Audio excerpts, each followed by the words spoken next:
dañu defoon benn réunion le 4 mai 2022 boo xamante ni autorité yépp teew nañ escadrille présidentielle ma nga fa woon armée de l'air ma nga fa woon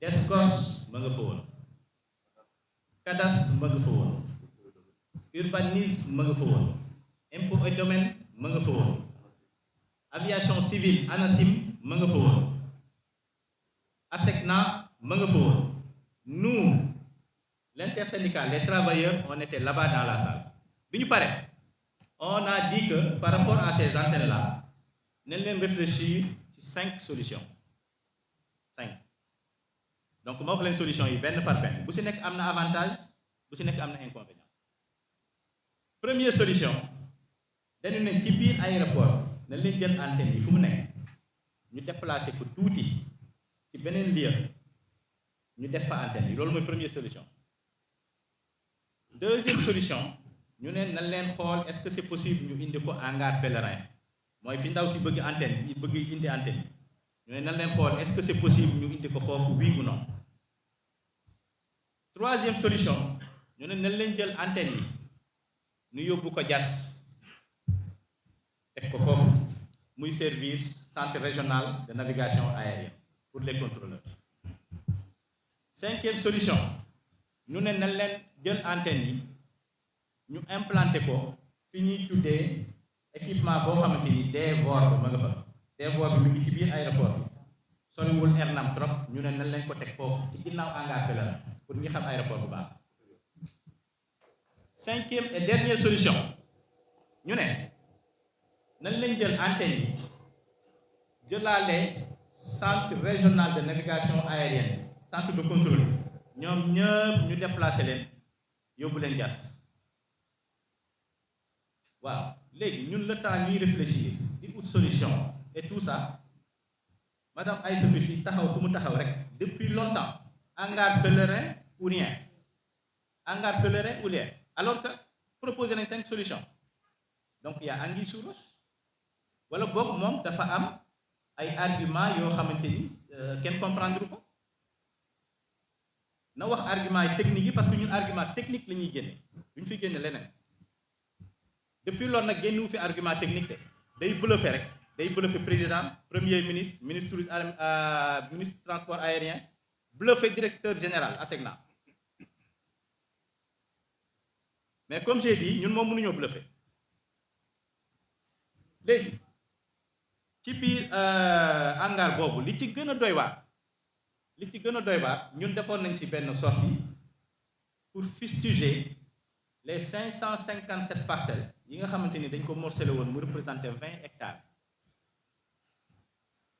557 parcelles yooyu moom moo nekk ci hangar pèlerin bi nag waaw defe naa ay setu si lu mu bon bu respecté woon président de la république yu jël décision morcelé 557 parcelles jox ko ay kilifa ci réew mi moom mu ne nañ ma fa sampal sama antenne yi un point un trait li si des sama yoon nekku si defe naa bu amoon cër yaru am orma defe naa du doxale noonu parce que mënoo jox kilifa yi parcelle ba pare nga xëy un bon jour nga ne leen antenne yi dafa nekk damay retiré waat parcelle donc loolu ñàkk jox cër président de la république moom ci boppam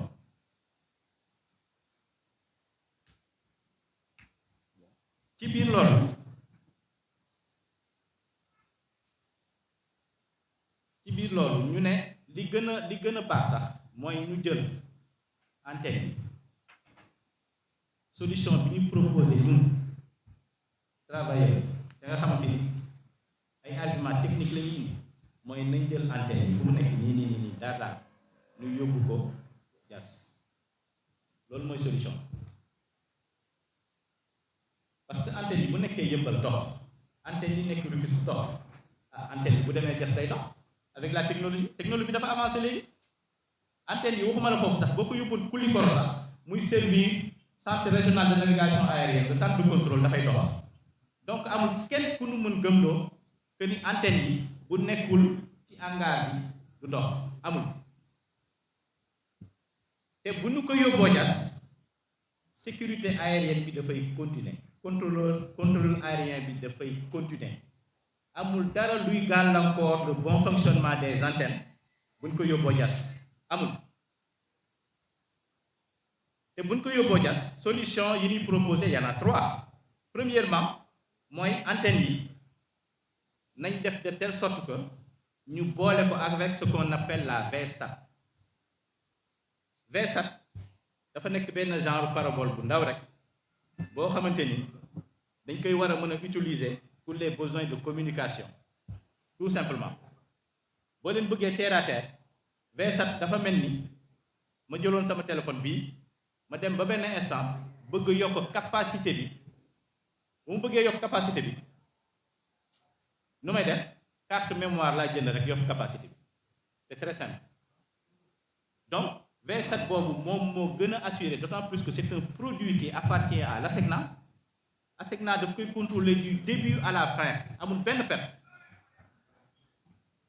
Donc VSAT bi loolu la bu fekkee VSAT bi dafa saturé dañu koy redimensionner. Donc loolu mooy suñu première proposition pour que autorités yi xam ko ba pare ndaw ci arrêt di leen bluffer. Deuxième solution bi mooy ñu utiliser li ñuy tuddee faisceau hertzien.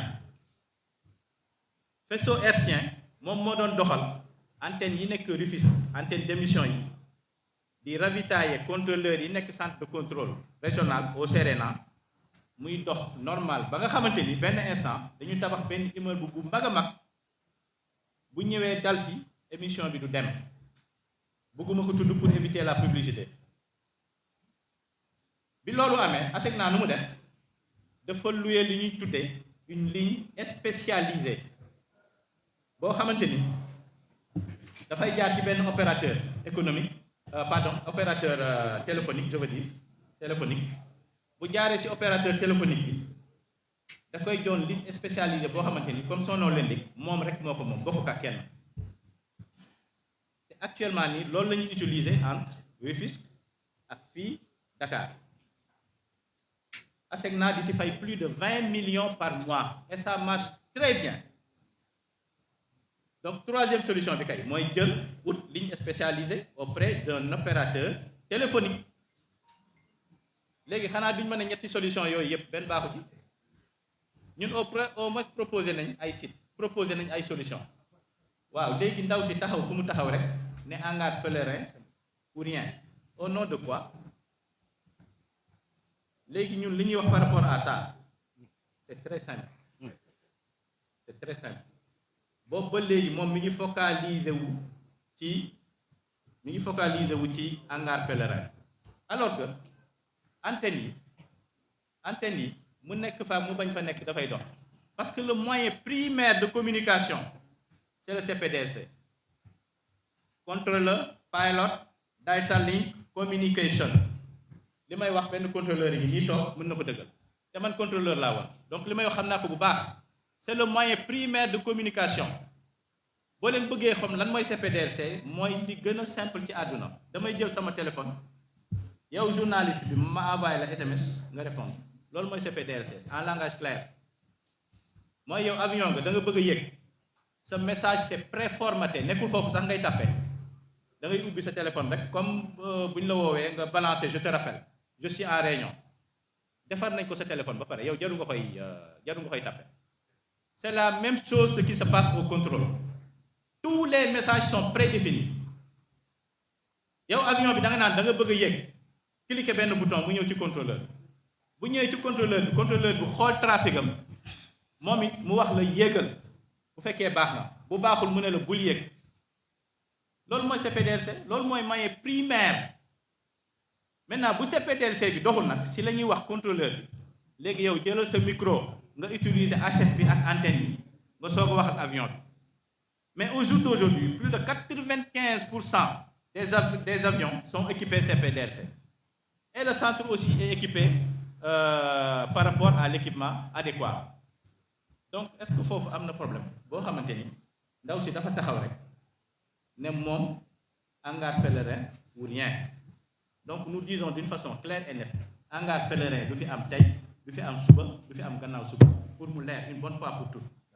Maintenant, vous faites qu'il faut insister, ne dafay déposer foofu antenne, le plus petit morceau antenne, on va déposer un préavis de grève, on va paralyser tous les aéroports au niveau du Sénégal, à commencer par AIBD. Très bien, c'est ça. Donc je veux que ça soit clair et net. C'est très bien. Autorités yi nañ xam ne antenne bu ndaw a ndaw bu fa waddee rek mooy paralyser nañ aéroport yi loolu duñ ci sax caaxaan. Donc foofu laa terminer di leen remercier encore une fois de plus sur cette présence. Je vous remercie tous. Merci. En fait, moi je vais parler un peu de l'ISA, l'indemnité de sécurité aérienne, parce que c'est une indemnité qui nous tient beaucoup à cœur. Et le paiement de cette indemnité connaît un retard criard. Cheikh l'a dit tout à l'heure. On en est à 5 mois de retard. 5 mois de retard. Depuis 5 mois, on court derrière cette indemnité. Et ça, ce n'est pas normal. Pour une indemnité qu'on perçoit depuis avril 2003. Ça fait 20 ans aujourd'hui qu'on perçoit cette indemnité. Et cette indemnité est élargie à l'ensemble des travailleurs de la plateforme et aussi aux Sénégalais de la direction générale. Mais depuis des années, on connaît des retards. Et à chaque fois, les autorités nous demandent de patienter parce qu'ils vont trouver des solutions. Aujourd'hui, on ne peut plus patienter. Trop, c'est trop. Ça fait des années, je vous dis, qu'on court derrière cette indemnité-là. Et ce retard concerne les agents de la SECNA. Il y a aussi un autre aspect de l'ISA, c'est-à-dire l'augmentation. Depuis qu'on a déménagé à Dias, il y a eu une augmentation de cette prime-là comme accompagnement. Mais ce n'est pas tout le monde qui perçoit cet accompagnement-là. Donc, les autorités nous avaient rassuré que cet accompagnement-là allait être généralisé à tout le monde. Et depuis lors, rien n'est fait. Donc, cette indemnité connaît non seulement un retard au paiement et le problème aussi de généralisation. Ce qui fait qu'aujourd'hui, les travailleurs sont très, très frustrés. Comme je l'ai dit la dernière fois au ministre, nous sommes des responsables. C'est nous qui jouons le rôle de médiateur entre les autorités et la base. Actuellement, la base est très, très remontée contre les autorités. Donc, trop, c'est trop. Nous, on a fait notre rôle. On a joué le rôle de médiateur jusqu'ici. On a calmé la base jusqu'ici. Mais ce n'est plus possible. La base est dans tous ces états. Un préavis de grève peut surgir d'un jour à l'autre. Nous appelons donc les autorités. Nous les appelons pour qu'ils règlent cet arriéré une bonne fois pour toutes. Nous demandons que l'ISA soit payée de manière régulière. Parce que dans le contrat, ce qui est écrit, c'est une indemnité mensuelle. Nous ne pouvons plus accepter de rester pendant au moins 5 mois avant d'être payés. Et d'être payés comment? À chaque fois, on les poursuit. Moi, j'appelle tous les jours le ministère, tous les jours, pour le règlement de cette ISA. Mais rien. Donc ça ne peut plus continuer. On ne peut plus continuer à servir des médiateurs entre la base et les autorités. Donc, que les gens ne soient pas surpris si les travailleurs déposent un préavis de grève pour réclamer le paiement de cette ISA. Ça peut arriver d'un moment à l'autre parce que nous sommes fatigués. Nous sommes fatigués de servir de médiateurs. En tant que secrétaire généraux, on a calmé la base depuis longtemps et cela ne peut plus continuer. Donc nous demandons aussi que l'augmentation de l'ISA accordée aux agents de la représentation de la SECNA, cette augmentation est bloquée depuis quelques mois. Nous demandons que ça soit aussi débloqué, que l'ISA soit payée régulièrement pour éviter des remous au niveau de la plateforme. C'est ce que nous demandons. Sinon, que les gens ne soient pas surpris si la base dépose un préavis de grève. Je vous remercie. Très bien, très bien. Vous comprendrez aisément que il y a beaucoup de structures autour de cette table parce que l'intersyndicale regroupe l'ensemble des activités qui se déroulent sur la plateforme aéroportuaire. Que ce soit l'ANACIM, la direction générale, les contrôleurs, les représentants, tout le monde est aujourd'hui réuni ici autour de cette table. Je m'en vais vous parler de la situation de la fusion ADS-AIBD. Cher journaliste, est-ce que vous pouvez... 46 du 10 juin 2021 consacrer la dissolution de ADS dans AIBD. Il y a de cela 2 ans. Quelle est la situation actuelle au niveau de AIBD et ça, qui est le réceptacle des agents qui étaient à ADS? Il faut comprendre que il y a ce qu'on appelle le comité pour la mise en œuvre des recommandations de la commission ad hoc, laquelle commission ad hoc devrait permettre d'aller vers la fusion, d'aller vers le reversement du personnel de ADS dans AIBD, mais aussi d'aller vers l'harmonisation des traitements au niveau de ADS. Jusqu'à présent, les travailleurs souffrent de ce manque de réalisation de cette harmonisation des traitements. Les travailleurs n'ont pas connu ceux qui étaient de ADS. Ils n'ont pas connu d'avancement à ce jour. C'est-à-dire 2017, 2018, 19, 20, 21, 22, 23, aucun travailleur n'a connu un avancement. Et les avancements sont réglementés parce que sont réglementés à travers une commission paritaire. Absolument rien à l'horizon nous démontre qu'il y a une volonté ferme de procéder à ces commissions paritaires parce que pour qu'on y arrive, il faut déjà mettre en place des termes de référence. S'il n'y a pas de termes de référence, point de commission paritaire. Ça veut dire que là, la volonté n'existe pas. Aussi, les reclassements. Ça veut dire que les travailleurs qui étaient en l'état en 2021, aujourd'hui, souffrent toujours de ce manque d'avancement. Je vais aller très vite. Aussi, j'ai parlé des reclassements, mais aussi le fait que des promesses avaient été données aux travailleurs. Juste après, et même bien avant, mon camarade il reviendra tout à l'heure.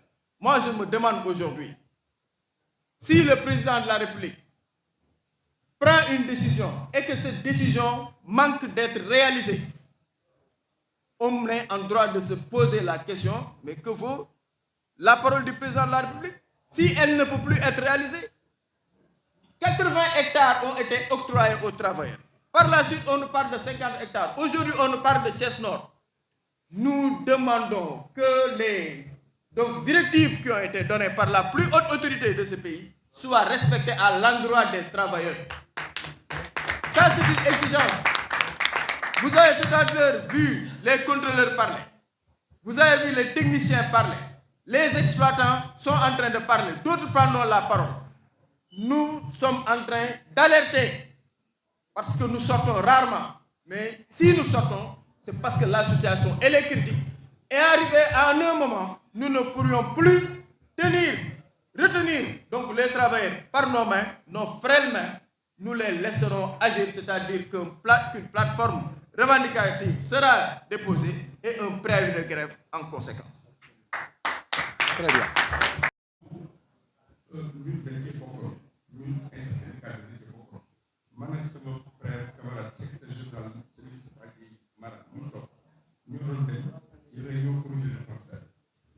Alors,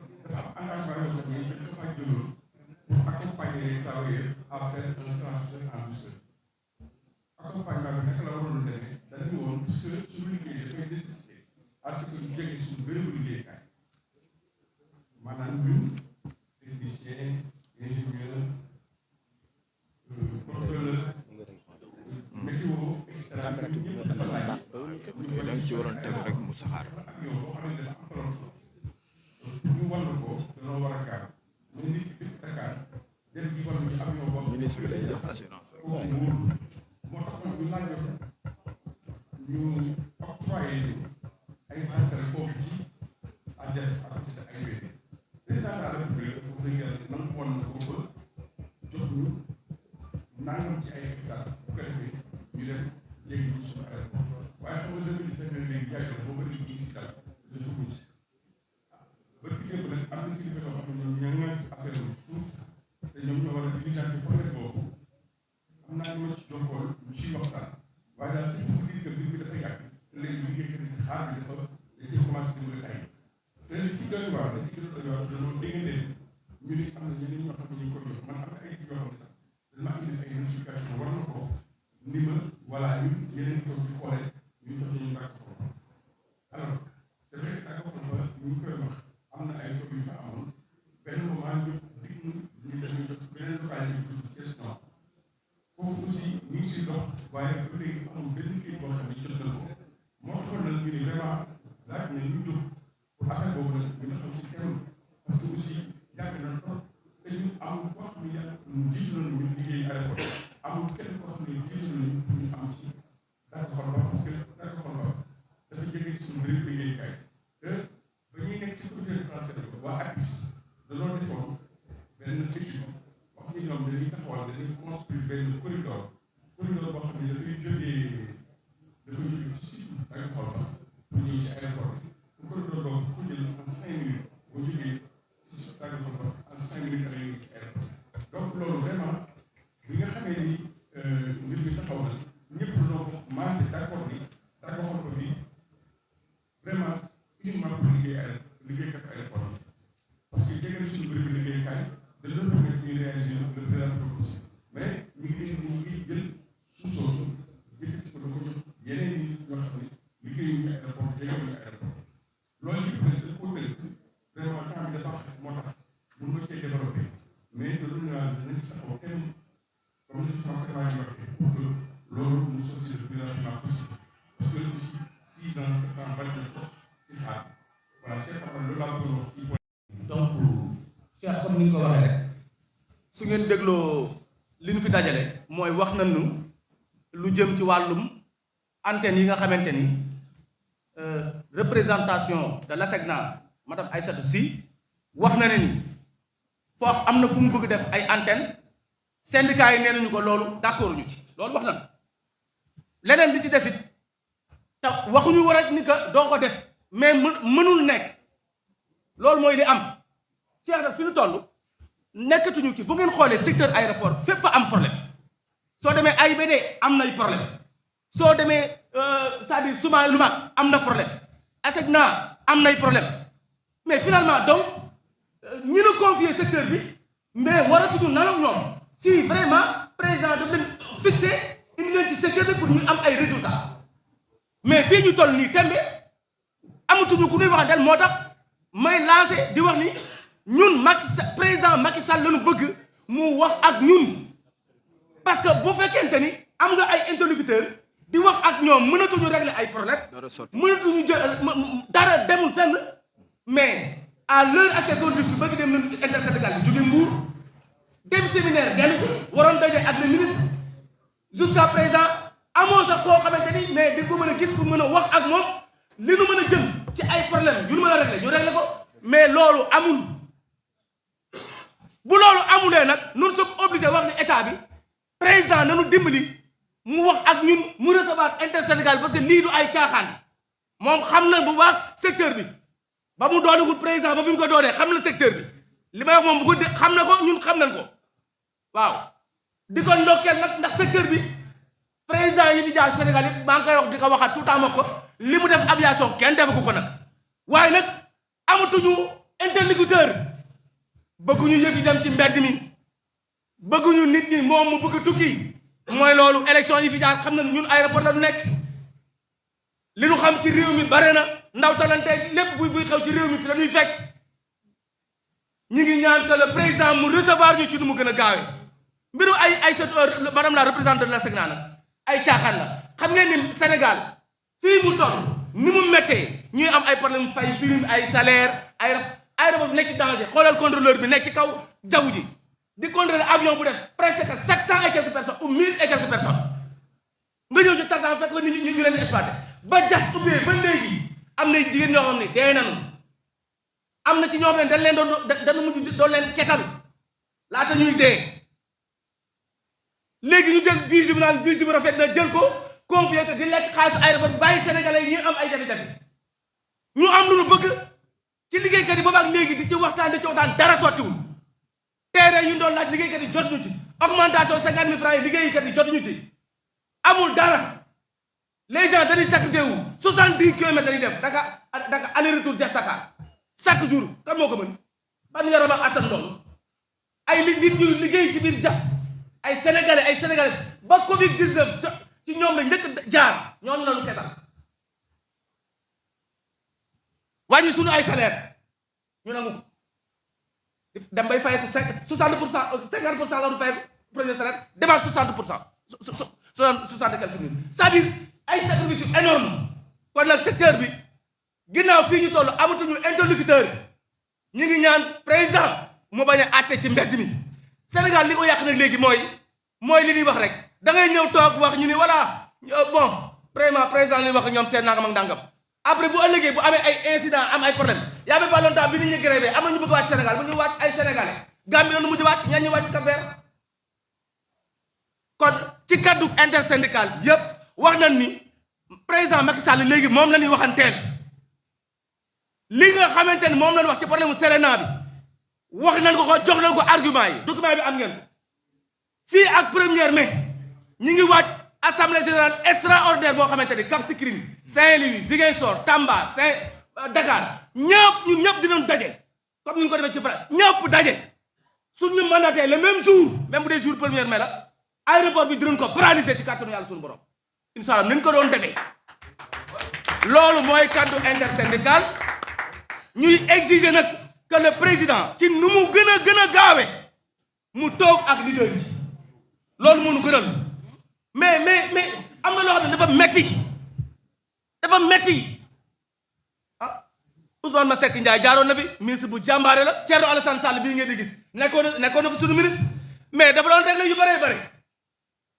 di waxtaan ak ñun xaaja guddi c'était pour secteur bi dox non si kon dama bëgg ñu xam ni ñun suñu amatul ku mën a un ministre de la république li la war mooy su amee ay jafe-jafe nga ñëw mais bu ñu demee nag ba mënoo benn représentant ASECNA bi nekk fii nii xale bu tuuti bi nit ñuy sonn pour aéroport yi taxaw nga taxaw naan exactement yow da ngay jëm fii da nga jëm fële ana l'autorité kon dinañu waajal pour dem grève bu nu président yéexee jël ci kàttanu yàlla suñu borom dinañu waaj dem en grève ñu ngi gërëm ñëpp di sant ñëpp je vous remercie